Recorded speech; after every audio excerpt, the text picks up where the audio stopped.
C'est quoi le bonheur au final? En fait, chacun a sa définition du bonheur. Ok. Ça dépend. Le bonheur, en fait, dépend des objectifs qu'on se fixe dans la vie. D'accord. Ok.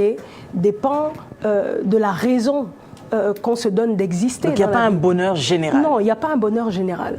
Ok. Le bonheur, pour quelqu'un qui est célibataire et qui veut se marier, le bonheur serait peut-être de trouver l'homme idéal. Ok. Mais pour quelqu'un qui veut plutôt, qui met l'accent, ok, qui met un point d'honneur, ok, à réussir dans sa carrière, le bonheur, ce serait de réussir professionnellement. Il y a des femmes qui ont décidé de mettre leur carrière avant le mariage. Donc j'aimerais dire ici que être célibataire, par exemple, ce n'est pas une maladie, ce n'est pas un handicap, c'est une tare. Il y a des femmes qui sont célibataires, mais qui sont heureuses, qui connaissent le bonheur, parce qu'elles sont à l'aise, elles réussissent, elles prospèrent en fait. Donc, le bonheur varie d'une personne à l'autre. Il faut pouvoir voir. On ne peut pas accéder à un bonheur qu'on n'a pas au préalable été capable de voir dans sa pensée, dans son imagination. En fait, pour accéder au bonheur, il faut d'abord imaginer son bonheur. Il faut concevoir son bonheur, en fait. Si tu ne sais pas ce que tu veux faire dans 10 ans, quelle femme tu veux être dans 10 ans, eh bien dans 10 ans, tu seras toujours au même stade, ok, que celui auquel tu te trouves, en fait. Malgré que ça ne te plaît pas. Voilà, parce que ce que tu ne peux pas voir, tu ne peux pas l'avoir. Il faut pouvoir voir. La Bible ne dit pas autre chose. Telles sont les pensées d'un homme, dans Proverbe 23:7, tel il est, en fait. Okay. Un autre verset de la Bible le dit encore au sujet de la femme vertueuse. Elle pense à un champ et elle acquiert. Mais malheureusement, nous sommes dans une génération, en fait, qui ne veut pas penser, qui ne veut pas réfléchir, qui ne veut pas avoir des visions, en fait. Donc, nous sommes dans une génération du tout est gratuit. Nous voulons tout avoir à l'instant T. D'ailleurs, nous approchons les hommes et les femmes de Dieu comme s'ils étaient des guichets automatiques du bonheur. Mais c'est impossible, en fait. Le bonheur, il faut le penser, il faut le réfléchir, il faut le méditer. La Bible dit que celui qui réfléchit sur les choses trouve le bonheur. Donc, il faut avoir la capacité d'imaginer son bonheur. Okay? Si ton bonheur, c'est d'avoir un homme comme Marie, un homme qui est géant, tu ne peux pas ne pas avoir d'idée sur le physique de l'homme que tu veux avoir. Donc, elle ne pêche pas les femmes qui... dessinent déjà le type d'homme qu'elles veulent, non, ou bien les hommes qui dessinent le type de femmes. Je ne crois pas. Dieu est notre créateur, okay, notre inventeur, et le mode d'emploi que Dieu a donné, okay, pour accéder aux choses, c'est de pouvoir d'abord au préalable les imaginer. Okay?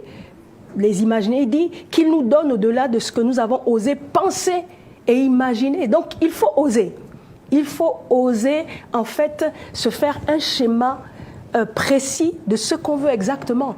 En fait, il faut une commande précise. C'est comme quand vous allez au restaurant, ok, il faut faire une commande. Si vous ne faites pas de commande, personne ne va vous servir.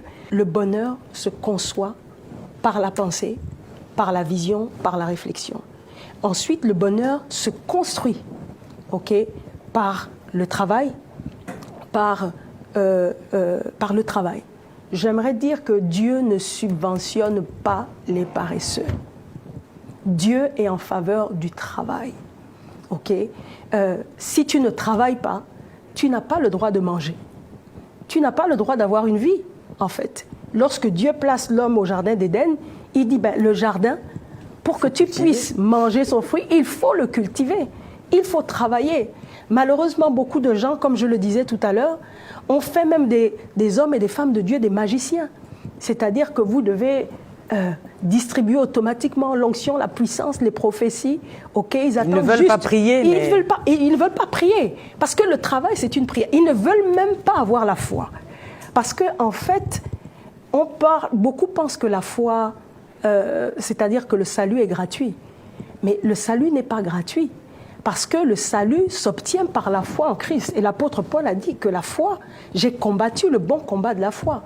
Donc la foi, c'est un travail qu'on fait déjà sur soi. Okay? Parce que la foi, c'est être capable justement de voir ce que les autres ne voient pas. Et de considérer ce que les autres ne voient pas. C'est un exercice qui n'est pas aisé. Donc c'est déjà un travail. Okay? Donc rien n'est gratuit sur la terre. Je disais que le bonheur, ce n'est pas une grosse boule, mais de bonheur qui nous tombe sur la tête, mais c'est des petits bonheurs en fait, qui s'additionnent, qui s'accumulent, ensuite qui font le grand bonheur de la finalité de notre vie. Lorsqu'on a bien mangé, on a mangé ce qu'on voulait, ok, c'est un bonheur. Okay. Lorsqu'on a eu une discussion édifiante qui nous a enrichis intellectuellement, c'est un bonheur.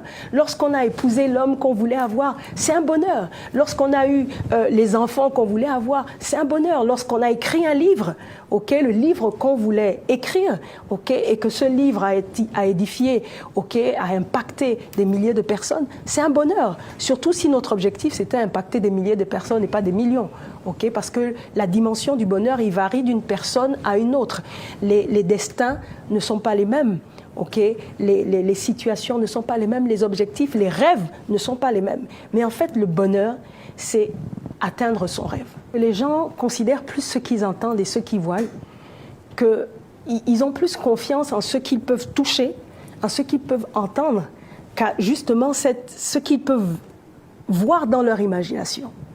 Moi, je pense que tant qu'on est capable de rêver, okay, c'est la preuve qu'on peut se réaliser.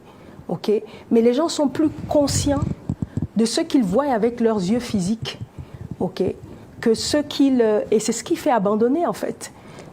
Ils sont plus conscients de ce qu'ils sentent.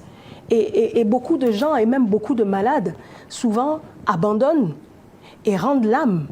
Okay? Non pas parce qu'ils meurent non pas à cause de la maladie, mais de la souffrance que produit la maladie.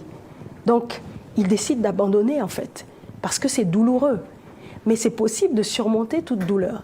Être optimiste. Et d'être optimiste, de garder les yeux sur sa vision, en fait. Ne pas permettre que les gens vous limitent, parce qu'ils ont échoué, et que vous allez échouer. Vous n'avez pas la même histoire, en fait. OK ? Vous n'avez pas la même histoire. Il ne faut pas permettre aux gens de vous limiter. À personne. OK? Même si ça devait être votre meilleur ami, ne permettez à personne de vous limiter. Ne permettez pas que les limites des autres deviennent vos limites. Il faut refuser cela, en fait. Et lorsque nous voyons des gens échouer, OK, dans un domaine, nous disons que ce n'est pas possible.